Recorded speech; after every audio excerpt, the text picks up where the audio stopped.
Students, आप सबके लिए बड़ी अपडेट आ रही है जो कि आप सबको यूपी बीएड से रिलेटेड बड़ी इन्फॉर्मेशन आ रही है। जी हाँ स्टूडेंट्स, आज हम बात करेंगे ऐसे स्टूडेंट्स जो बीएड में एडमिशन लेना चाहते हैं।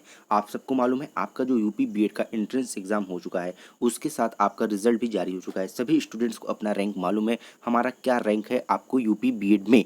तो आज हम लोग बात करेंगे कि रुहेलखंड यूनिवर्सिटी के द्वारा आपका जो काउंसलिंग शेड्यूल अभी तक काफ़ी दिनों से आप लोग वेट कर रहे थे, उसको जारी कर दिया गया है। आपकी जो काउंसलिंग का कंप्लीट शेड्यूल है वो जारी कर दिया गया कि किस डेट में किस रैंक से लेके किस रैंक तक के स्टूडेंट्स का काउंसलिंग होने वाला है। अगर यहाँ पे हम आपको एक शॉर्ट में आपको बताएं तो आपकी जो काउंसलिंग होगी वो रुहेलखंड यूनिवर्सिटी के द्वारा 4 चरणों में कंडक्ट कराई जाएगी। तो आज हम लोग इसी टॉपिक पे बात करने वाले हैं। तो आइए बच्चों, वीडियो को एक बार जोरदार तरीके से लाइक करेंगे, सब्सक्राइब करेंगे और शेयर करेंगे।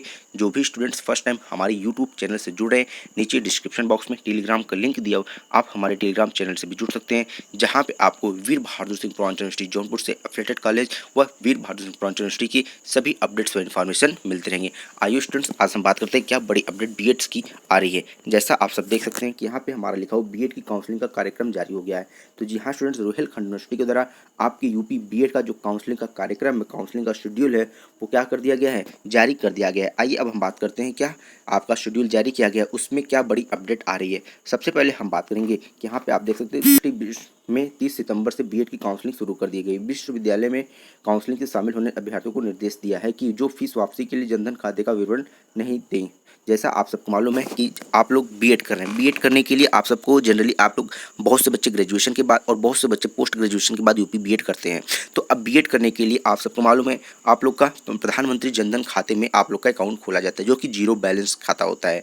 तो अब यहाँ पे एक निर्देश दिया गया है कि रुहेलखंड यूनिवर्सिटी के द्वारा कि सभी स्टूडेंट्स अपना जो काउंसलिंग का विवरण देंगे, उसमें जो आप अपना बैंक अकाउंट देंगे, तो वह अकाउंट कैसा होना चाहिए, जनधन खाता नहीं होना चाहिए। कह सकते हैं कि जो प्रधानमंत्री जनधन खाता योजना के तहत अगर आपका अकाउंट खुला हुआ है तो आप अपना विवरण नहीं दे सकते, आपको किसी और अकाउंट्स का, किसी और बैंक के अकाउंट का आपको विवरण देना होगा। तो यहाँ पे सबसे बड़ी बात आ रही है, क्योंकि ऐसा रीज़न इसलिए दिया गया क्योंकि वहाँ पे क्रेडिट सीमा के कारण शुल्क वापसी संभव नहीं है। तो आप सब जानते हैं कि जो प्रधानमंत्री जनधन खाता योजना होता है वो जीरो बैलेंस का खाता होता है, जहाँ पे एक लिमिटेड अमाउंट में क्रेडिट व डेबिट होता है। तो इसके वजह से आप लोग अपना जो अकाउंट नंबर होगा, बैंक अकाउंट होगा, वह आप प्रधानमंत्री जनधन योजना का अकाउंट नहीं देंगे। ठीक है, आप किसी और बैंक का जो आपका नॉर्मल अकाउंट बैलेंस होता है, जो नॉर्मल अकाउंट होता है, आप उसको अपने काउंसलिंग में देंगे। ठीक है, नेक्स्ट अगर हम बात करें, जैसा हमने आपको बताया जो आपकी कॉलेज में यूनिवर्सिटी के द्वारा जो आपकी काउंसलिंग डिसाइड की हुई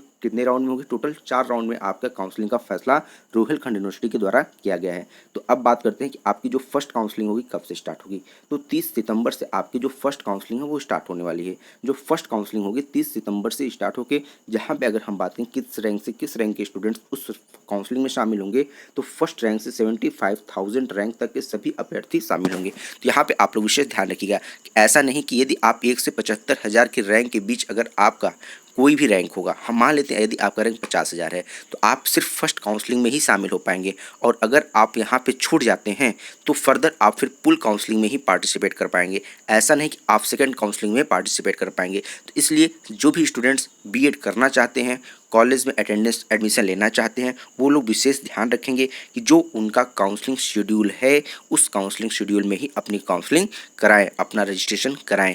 और ये अगर वो वेट करेंगे कि हम फर्स्ट काउंसलिंग में ना करा के सेकंड काउंसलिंग में अपना रजिस्ट्रेशन कराएंगे, तो उन सभी स्टूडेंट्स बहुत बड़ी गलती करेंगे। फर्दर उनको जो यूनिवर्सिटी के द्वारा मौका मिलेगा वो कब मिलेगा, आपको पुल काउंसलिंग में ही मिलेगा। तो इसलिए ये दिमाग में जरा से भी मत रखिएगा कि हम कभी भी first second third fourth counselling में कभी भी शामिल हो सकते हैं। नहीं, आपको सिर्फ एक बार मौका मिलेगा। यदि आपका देख सकते हैं जहाँ पे हमने बताया फर्स्ट काउंसलिंग यदि 1 से 75,000 रैंक तक के स्टूडेंट शामिल होंगे, तो ऐसा नहीं है कि जो 15,000 रैंक का स्टूडेंट है वह फर्स्ट काउंसलिंग या सेकंड काउंसलिंग में पार्टिसिपेट कर पाएगा। सिर्फ वो फर्स्ट काउंसलिंग में ही पार्टिसिपेट कर पाएगा, सेकेंड थर्ड फोर्थ काउंसलिंग में वो पार्टिसिपेट नहीं कर पाएगा। इसका आप विशेष ध्यान रखेंगे। ठीक है, अभ्यर्थी को 7 अक्टूबर तक पंजीकरण करवा लेंगे, मतलब जो आपका रजिस्ट्रेशन डेट है वो 7 अक्टूबर तक है। 8 अक्टूबर तक कॉलेज का चयन करना होगा। तो आपको 8 अक्टूबर तक का जो कह सकते हैं कि जो रजिस्ट्रेशन का लास्ट डेट है वो आपके लिए 7 अक्टूबर है।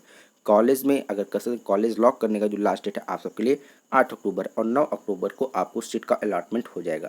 तो आप देख सकते हैं यहाँ पे आपको क्या बड़ी इन्फॉर्मेशन दी गई है कि जो आपका रजिस्ट्रेशन होगा 30 सितंबर से स्टार्ट हो जाएगा, 7 सितंबर तक आप रजिस्ट्रेशन कर सकते हैं। 8 अक्टूबर अक्टूबर तक को आप अपना कॉलेज का चयन करेंगे और 9 अक्टूबर को आपका सीट अलॉट हो जाएगा। यदि सीट आवंटित नहीं हो पाती तो पहली काउंसलिंग में भुगतान की जो अग्रिम फीस या पूल काउंसलिंग में पूर्ण कॉलेज शुल्क वापस होगा। कह सकते हैं कि यहाँ पे जैसे आप सबको मालूम है आपकी जो काउंसलिंग फ़ीस ली जाती है वो 650 रुपये आपका जो चार्जेस होंगे और उसके साथ 5,000 रुपये आपकी काउंसलिंग वो फ़ीस ली जाती है। तो यदि आपको काउंसलिंग में कह सकते हैं कि यदि आपको कॉलेज अलॉट नहीं होता तो जो 5,000 रुपये का आपका अमाउंट होगा वो आपको क्या कर दिया जाएगा, रिटर्न कर दिया जाएगा। बीएड प्रवेश परीक्षा के राज्य संबंधित प्रोफेसर बीपी सिंह ने बताया कि काउंसलिंग के निर्देश विश्वविद्यालय की वेबसाइट पर अपलोड है। रैंक बार काउंसलिंग कार्यक्रम जल्द अपलोड कर दिया जाएगा। तो यहाँ पे आप सबको मालूम है कि जो आपका कार्यक्रम है वो फर्दर अभी अपलोड कर दिया जाएगा, जिसको इन्फॉर्मेशन आपको बाद में दी जाएगी। तो आइए यहाँ पे बात करते हैं जो दूसरे चरण की काउंसलिंग होगा वो आपका 9 अक्टूबर से 13 अक्टूबर तक आपको रजिस्ट्रेशन कराना होगा। 14 अक्टूबर को आप कॉलेज अपना चयन करेंगे और 15 अक्टूबर को आपका सीट का अलॉटमेंट हो जाएगा। ठीक है, जैसे ही 15 अक्टूबर को सीट का अलॉटमेंट होगा आपकी जो तीसरी काउंसलिंग है वो क्या हो जाएगी, स्टार्ट हो जाएगी। अब बात करते हैं जैसे ही आपकी तीसरी काउंसलिंग स्टार्ट होगी तो उसके बाद क्या प्रोसीजर दिया गया है। तो आप सब देख सकते हैं कि जब जैसे ही आपकी तीसरी काउंसलिंग कब से स्टार्ट हो जाएगी, 19 अक्टूबर तक रजिस्ट्रेशन होगा। 15 अक्टूबर से 19 अक्टूबर तक आपका रजिस्ट्रेशन होगा। 20 तक कॉलेज का चयन आप कर सकते हैं और 21 तारीख को आपका सीट का अलॉटमेंट हो जाएगा। चौथे चरण की बात करें तो जो चौथे चरण में 21 अक्टूबर से आपका रजिस्ट्रेशन होगा। 27 तक आप कॉलेज का चयन करेंगे और 28 को आपका सीट का अलॉटमेंट होगा। तो यहाँ पे आप देख सकते हैं कि यहाँ पे कंप्लीट हम आपको आपके काउंसलिंग शेड्यूल को बता दें कि आपकी काउंसलिंग जो 4 चरणों में होने वाली है, किस डेट से आपकी काउंसलिंग स्टार्ट होने वाली है, किस डेट तक आपकी काउंसलिंग होगी। अब हम नेक्स्ट वीडियो में आपको बताएंगे कि किस रैंक से किस रैंक तक के स्टूडेंट्स, जैसा हमने बताया कि फर्स्ट काउंसलिंग में जो होगा फर्स्ट राउंड में आप 1 से लेकर 75,000 रैंक तक के स्टूडेंट्स शामिल होंगे। तो फर्दर हम जो नेक्स्ट वीडियो बनाएंगे उसमें हम आपको बताएंगे कि सेकेंड रैंक में सेकेंड काउंसलिंग में किस रैंक से लेकर किस रैंक तक के स्टूडेंट्स शामिल होंगे, थर्ड काउंसलिंग में कौन से स्टूडेंट शामिल होंगे और फोर्थ काउंसलिंग में कौन से स्टूडेंट शामिल होंगे। अब यहाँ पे हम आपको थोड़ा सा पूल काउंसलिंग के बारे में बात करते हैं कि बहुत से बच्चे पूल काउंसलिंग नहीं समझ पाते कि पूल काउंसलिंग क्या होता है। अगर हम जनरली यहाँ पे आपको बात करें कि आपकी जो पूल काउंसलिंग होती है वो कब कराई जाती है, तो पूल काउंसलिंग करने का मतलब होता है, और एक होता है डायरेक्ट एडमिशन, एक होता है आपका डायरेक्ट एडमिशन। तो पूल काउंसलिंग करने का मतलब है कि यदि आपको यहाँ पे जब काउंसलिंग कंप्लीट हो जाएगी फर्दर आपका एक बार पुनः आपको मौका दिया जाएगा रजिस्ट्रेशन कराने के लिए, और उसके बाद वहाँ पे आपको कंप्लीट आपका कॉलेज सिलेक्शन होगा और वहाँ पे तुरंत आपको कॉलेज का अलॉटमेंट हो जाएगा। तो पूल काउंसलिंग में यदि किसी भी कॉलेज में अगर जरा सी भी सीट खाली होती है, कोई भी सीट खाली होती है, तो पूल काउंसलिंग के द्वारा उसको तुरंत भर दिया जाता है। तो उसके कह सकते हैं कि एक बार पुनः मौका दिया जाता है। ऐसे स्टूडेंट्स जो काउंसलिंग नहीं करा पाते वो पूल काउंसलिंग में शामिल होकर तुरंत अपना काउंसलिंग करा के कॉलेज को अलॉट कर लेते हैं।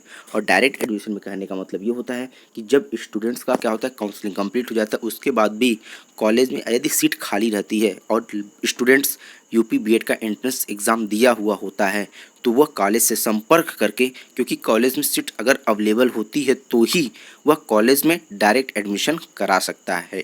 तो यहाँ पे एक कंडीशन होना चाहिए कि हर कंडीशन में आपको यूपी बीएड का एंट्रेंस एग्ज़ाम देना मस्ट है।